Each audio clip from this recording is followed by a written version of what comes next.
AP మంత్రివర్గ సమావేశం ముగిసింది. ఇందులో భాగంగా ఏపీ కేబినెట్ పలు కీలక నిర్ణయాలు తీసుకుంది.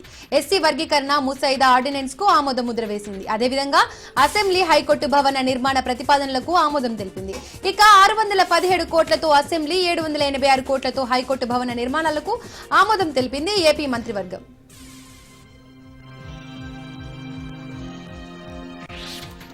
సిఎల్పి భేటీలో సీఎం రేవంత్ రెడ్డి ఎమ్మెల్యేలకు సీరియస్ వార్నింగ్ ఇచ్చారు.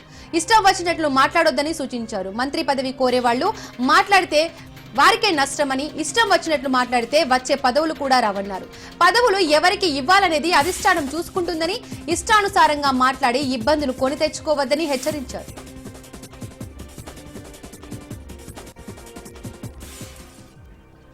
తెలంగాణ రాష్ట్ర ప్రభుత్వం మరో కీలక నిర్ణయం తీసుకుంది. తీవ్ర ఎండల వల్ల వచ్చే వడగాల్పులను రాష్ట్ర నిర్దిష్ట విపత్తుగా ప్రకటించాలని ప్రభుత్వం నిర్ణయించింది. ఇక నుండి వడదెబ్బ బారిన పడే బాధితుల కుటుంబాలకు ఉపశమనం కల్పించే ఉద్దేశంతో పునరావాస సహాయ నిబంధనల ప్రకారం ఎక్స్ గ్రేషియా అందించాలని నిర్ణయించింది. వడదెబ్బ బాధితులకు 4 లక్షల పరిహారం చెల్లించాలని తెలంగాణ ప్రభుత్వం నిర్ణయం తీసుకుంది. ఈ మేరకు రాష్ట్ర విపత్తు నిర్వహణ శాఖ తాజాగా ఉత్తర్వులు జారీ చేసింది. గత కొన్ని రోజులుగా రాష్ట్రంలో ఎండలు దంచి కొడుతున్నాయి. దీంతో బయటకు రావాలంటే పరిస్థితి నెలకొంది. దీంతో అవుట్డోర్ పనులు చేసే కార్మికుల కోసం తెలంగాణ ప్రభుత్వం ఈ నిర్ణయం తీసుకుంది.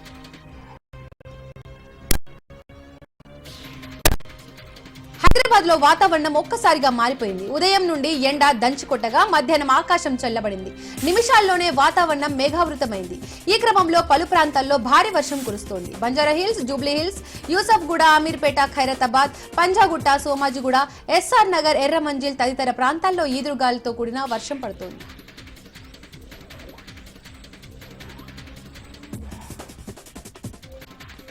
భూములు అమ్మి ప్రభుత్వాన్ని నడపాలన్న కాన్సెప్ట్ లో కాంగ్రెస్ ఉందన్నారు కేంద్ర మంత్రి కిషన్ రెడ్డి. గతంలో బీఆర్ఎస్ అదే చేసింది, ఇప్పుడు కాంగ్రెస్ చేస్తోందన్నారు.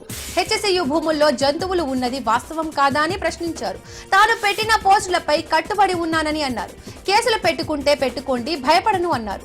హెచ్ఎస్యు భూముల వెనక బీజేపీ ఎంపీ ఉంటే పేరు బయట పెట్టాలన్నారు. ఎవరైనా సరే తప్పు చేస్తే శిక్ష పడాల్సిందేనని చెప్పారు. ఇక రాజాసింగ్ వ్యాఖ్యలపై కిషన్ రెడ్డి స్పందించారు. రాజాసింగ్ కామెంట్స్ పై అంతర్గతంగా చర్చించుకుంటామని అన్నారు. అటు ట్రంప్ సుంకాలపై స్పందిస్తూ అమెరికాలో 50 లక్షల మంది భారతీయులు ఉంటున్నారని, ఇప్పుడు కఠినమైన నిర్ణయాలు తీసుకునే పరిస్థితి లేదన్నారు. అమెరికాలో జరుగుతున్న పరిణామాలు మన దేశానికి మేలు చేసేవినని, సుంకాల కారణంగా మన దేశానికి నష్టం ఏం లేదన్నారు. భవిష్యత్తుతో భారతదేశానికి మంచే జరుగుతుందన్నారు.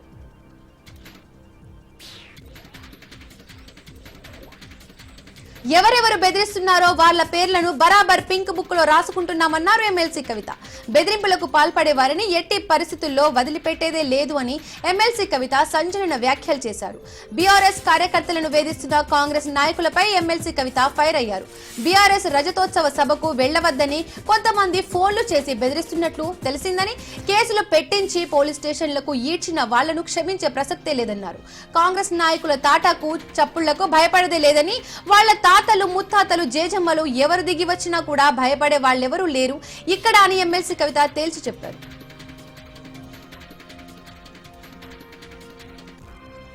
కాంగ్రెస్ ప్రభుత్వంపై మాజీ మంత్రి జగదీష్ రెడ్డి ఆసక్తికర వ్యాఖ్యలు చేశారు. తెలంగాణలో మంత్రులు పోలీసులను అడ్డుపెట్టుకుని తిరుగుతున్నారని అన్నారు.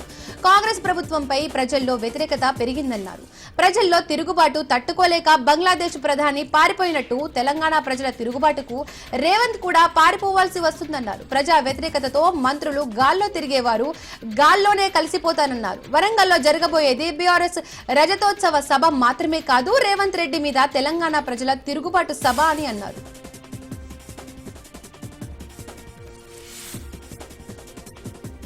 ఏపీలో మరోసారి రాష్ట్ర రాజధాని అమరావతిపై రచ్చ షురువైంది. 44,000 ఎకరాల భూసేకరణకు కూటమి ప్రభుత్వం సిద్ధమవుతుండగా సర్కార్ నిర్ణయాన్ని ఏపీ కాంగ్రెస్ ఖండించింది. అంతేకాదు ఫేజ్ 1 లో సేకరించిన భూ వివరాలు చెప్పాలని డిమాండ్ చేస్తోంది. ఏ కంపెనీకి ఎంత భూమి కేటాయించారనేది AP PCC chief Sharmila X వేదికగా చంద్రబాబును క్వశ్చన్ చేశారు. రియల్ ఎస్టేట్ వ్యాపారం చేయడమే లక్ష్యంగా అంటూ కూటమి ప్రభుత్వంపై షర్మిల తీవ్ర విమర్శలు చేశారు. అదేవిధంగా గతంలో సేకరించిన భూ వినియోగంపై వైట్ పేపర్ రిలీజ్ చేయాలని ఎక్స్ వేదికగా చేసిన ట్వీట్ లో పేర్కొన్నారు.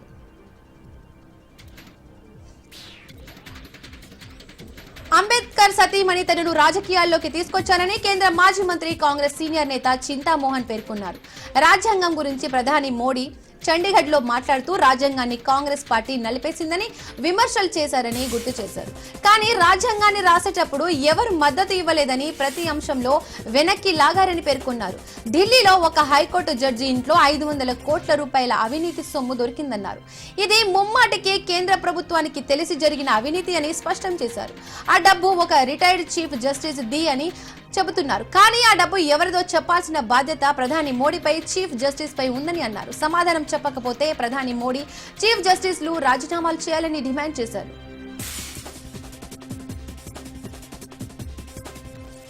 ఆంధ్రప్రదేశ్లో అర్ధరాత్రి నుండి చేపల వేటపై నిషేధం విధించారు. ఏప్రిల్ 15 నుండి జూన్ 15 వరకు 61 రోజుల పాటు సముద్రంలో చేపల వేటను నిషేధించారు. మత్స్య సంపద వృద్ధి కోసం 2 నెలల వేట నిషేధం విధించినట్లు ప్రభుత్వం తెలిపింది. కేంద్ర రాష్ట్ర ప్రభుత్వాల ఆదేశాలతో అధికారులు ఈ చర్యలు చేపట్టారు. నిబంధనలు ఉల్లంఘిస్తే కేసులు నమోదు చేస్తామని హెచ్చరించారు. దీంతో 2 నెలల పాటు ధరలు పెరిగే అవకాశం ఉంది.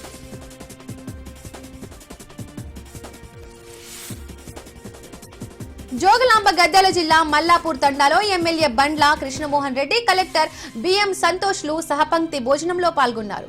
కేటిదొడ్డి మండలం మల్లాపురం గ్రామంలో లబ్ధిదారుడు సురేష్ నాయక్ కుటుంబ సభ్యులతో గద్వాల శాసనసభ్యులు బండ్ల కృష్ణమోహన్ రెడ్డితో కలిసి జిల్లా కలెక్టర్ బిఎం సంతోష్ సంపంక్తి భోజనం చేశారు. ఈ సందర్భంగా జిల్లా కలెక్టర్ లబ్ధిదారుడి కుటుంబ క్షేమాలను అడిగి తెలుసుకున్నారు. అర్హత గల ప్రతి పేదవానికి ఆరోగ్యమైన, రుచికరమైన ఆహారాన్ని అందించడంలో భాగంగా రాష్ట్ర ప్రభుత్వం ప్రతిష్టాత్మకంగా సన్నబియ్యం పంపిణీ కార్యక్రమాన్ని చేపట్టిందని తెలిపారు.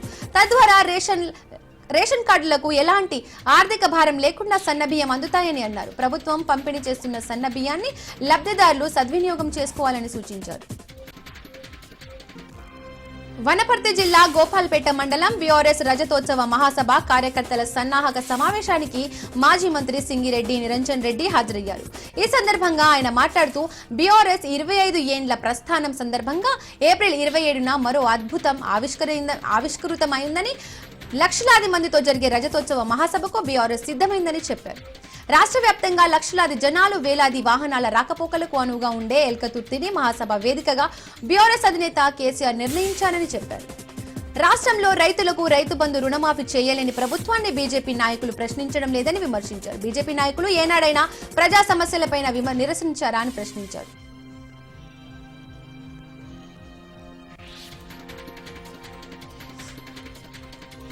ప్రభుత్వ స్థలాల్లో గుడిసెలు వేసుకుని గత 3 ఏళ్లుగా నివాసం ఉంటున్న పేదల గుడిసెలను రెవెన్యూ, మున్సిపల్ అధికారులు తొలగించేందుకు వచ్చారు. దీంతో పోలీసులు వెనుదిరిగి వెళ్లాలంటూ పెట్రోల్ బాటిళ్లతో గుడిసెవాహులు ఆందోళనకు దిగిన ఘటన మహబూబ్ నగర్ జిల్లా కేంద్రంలోని కలెక్టరేట్ సమీపంలో చోటు చేసుకుంది. ఈ సందర్భంగా గుడిసెవాసులు మాట్లాడుతూ కలెక్టరేట్ సమీపంలోని ప్రభుత్వ భూమిలో సిపిఎం ఆధ్వర్యంలో నిరుపేదలు గత 3 ఏళ్లుగా నివాసం ఉంటున్నారని, గుడిసెలను అధికారులు ఇప్పటి వరకు పలుమార్లు కూల్చివేశారని ఆవేదన వ్యక్తం చేశారు.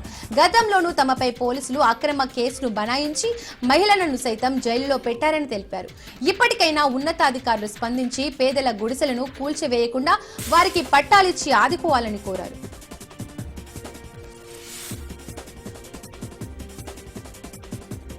తన పుట్టినరోజు సందర్భంగా తనకు శుభాకాంక్షలు పంపినందుకు తెలంగాణ ముఖ్యమంత్రికి బీజేపీ ఎమ్మెల్యే రాజా సింగ్ హృదయపూర్వక ధన్యవాదాలు తెలిపారు. తమ పార్టీ సీనియర్ నాయకులు కూడా తన పుట్టినరోజును గుర్తించుకోరు, కానీ తెలంగాణ ముఖ్యమంత్రి ఇలా గుర్తించుకోవడం ఆనందంగా ఉందన్నారు. సీఎం రేవంత్ రెడ్డి తనకు శుభాకాంక్షలు చెప్పారని, దీనికి ముఖ్యమంత్రికి మరోసారి ధన్యవాదాలు అంటూ రాజా సింగ్ ట్వీట్ చేశారు.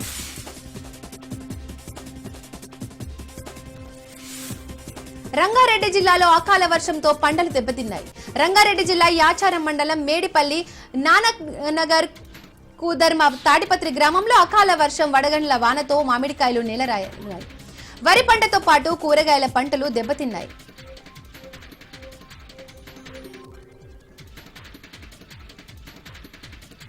ఈదురుగాలులు, భారీ వర్షం పశ్చిమ గోదావరి జిల్లాలో పెను నష్టాన్ని మిగిల్చింది. నర్సాపురం, మొగల్తూరు మండలాల్లో వేలాది ఎకరాల్లో చేతికొచ్చిన మామిడి పంట పూర్తిగా దెబ్బతిన్నది. అర్ధరాత్రి సృష్టించిన ఈదురుగాలుల బీభత్సవానికి వేల ఎకరాల్లో మామిడికాయలు నేలరాలాయి. ఇటు వరి కొంకులు కూడా గాలులకు నేల కొరిగాయి. జరిగిన నష్టాన్ని చూసి రైతులు కన్నీరు మున్నీరవుతున్నాయి. మరో 15 రోజుల్లో పంట చేతికి వస్తుందన్న ఆశతో ఎదురు చూసిన రైతులకు పెనుగాలులు తీవ్ర నష్టాన్ని మిగిల్చాయి.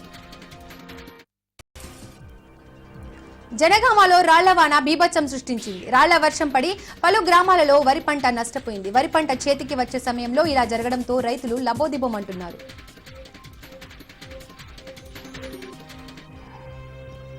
నంద్యాలలో అంతర్జిల్లా దారి దోపిడీ దొంగను పోలీసులు అరెస్ట్ చేశారు. నంద్యాల, గుంటూరు నగరాల్లో పలు దోపిడీలు, చోరీలకు నిందితుడు హనుమంతు పాల్పడినట్లు పోలీసులు తెలిపారు. ముద్దాయి నుండి 5 తులాల బంగారం, 30 తులాల వెండి, 12,000 నగదు, వేట కొడవలిని పోలీసులు స్వాధీనం చేసుకున్నారు. పట్టుబడిన ముద్దాయిపై గతంలో 21 కేసులు నమోదైనట్లు పోలీసులు తెలిపారు. జిల్లా ఎస్పీ అధిరాజ్ సింగ్ రాణా ఈ వివరాలను మీడియా సమావేశంలో వెల్లడించారు.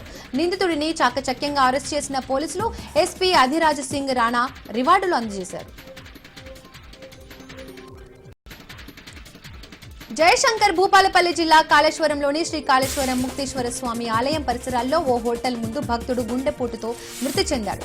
కాంపెల్లి కనకయ్య అనే భక్తుడు చైరులో కూర్చొని ఒక్కసారిగా కుప్పకూలిపోయాడు. మృతుడు పెద్దపల్లి జిల్లా ఏలిగేడుకు చెందిన వ్యక్తిగా గుర్తించారు. కాళేశ్వరం ముక్తేశ్వర స్వామి ఆలయ దర్శనానికి కొడుకు, కోడలితో వచ్చాడు. అయితే ఆలయ అధికారులు గంట పాటు ఆలయం మూసివేయడంతో భక్తులు బయట నిరీక్షించారు. ఈ క్షణంలోనే భక్తుడు కనకయ్య గుండెపోటుకు గురైనట్లు తెలిసింది. కాకినాడ జిల్లా ప్రత్తిపాడు నియోజకవర్గంలో శంఖవరంలో డాక్టర్ బిఆర్ అంబేద్కర్ కు ఘోర అవమానం జరిగింది. అంబేద్కర్ జయంతి నాడే గుర్తు తెలియని వ్యక్తులు అంబేద్కర్ మెడలో చెప్పుల దండ వేసి అవమానించారు. దీంతో అంబేద్కర్ వాసులు దళిత గ్రామంలో పెద్ద ఎత్తున నిరసనలు తెలిపారు. ఘటన ప్రాంతానికి డీఎస్పీ తన సిబ్బందితో చేరుకుని పరిస్థితిని సమీక్షించారు. ఎలాంటి ఘటనలు జరగకుండా ముందస్తు చర్యలు చేపట్టారు.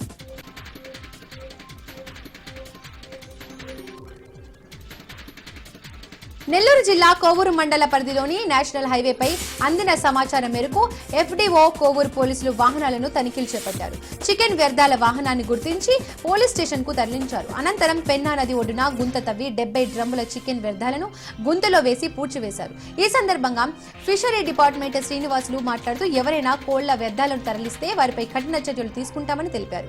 చికెన్ వ్యర్థాల మాఫియాను అరికట్టేందుకు ప్రత్యేక చర్యలు చేపట్టామని తెలిపారు. ఇప్పటి వరకు సుమారు 12 కేసులు నమోదు చేసినట్లు తెలిపారు.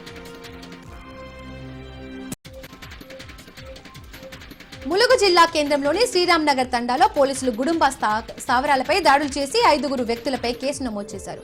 నిషేధిత గుడుంబా ఎవరైనా తయారు చేసినా, అమ్మినా చట్ట ప్రకారం కఠిన శిక్షలు తీసుకుంటామని ములుగు ఎస్ఐ వెంకటేశ్వరరావు హెచ్చరించారు. పోలీసుల దాడిలో 30 లీటర్ల నాటుసారా, 400 లీటర్ల బెల్లం పానకాన్ని ధ్వంసం చేసినట్లు వెల్లడించారు.